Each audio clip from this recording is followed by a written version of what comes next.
எது அழகு? ஒருத்தருடைய அன்பு தான் அழகு. ஆமே. ஒருத்தங்க நம்ம மேல எவ்வளோ அன்பா இருக்கிறாங்களோ அவங்கள வந்து நம்ம அழகானவங்கன்னு சொல்லுவோம்.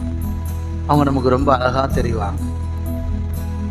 மனைவி ரொம்ப அழகா இருந்தாலும் அன்பா இல்லைன்னா அழகு மாதிரி தெரியாது, குரங்கு மாதிரி தான் தெரியும். அதே போல கணவனார் என்னதான் அழகா இருந்தாலும் கலரா அப்படி அப்படி எப்படி சொல்றதுக்கு அப்படி அழகா இருந்தா கூட அது வந்து ஒரு மாதிரியா தான் தெரியும் சரிங்களா? ஆனால் என்னதான் கருப்பா இருந்தாலும் இல்லை என்னதான் எப்படி இருந்தாலும் அன்பா இருந்தா அவங்க அழகா தெரிவாங்க. அப்போ சொல்லுங்க, அன்பு தான் அழகு. ஆமே. ஆமாம், இந்த உலகத்திலேயே அழகானவர் யாருன்னா இயேசு தான். ஏன்? இந்த உலகத்திலே அன்பானவர் அவர் தான். கையை. ஆமே.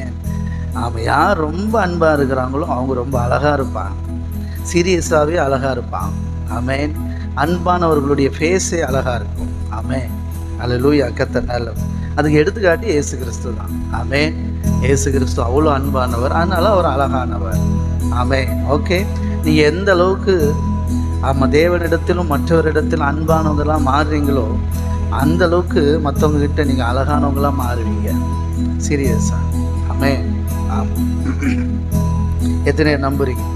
எந்த அளவுக்கு தேவனிடத்திலும் மற்றவரிடத்திலும் நீங்கள் அன்புள்ளவர்களாய் மாறிக்கிட்டே இருக்கிறீங்களோ நீங்கள் அழகானவங்கள மாறிக்கிட்டே இருக்கிறீங்கன்னு அர்த்தம். ஆமென். அல்லேலூயா.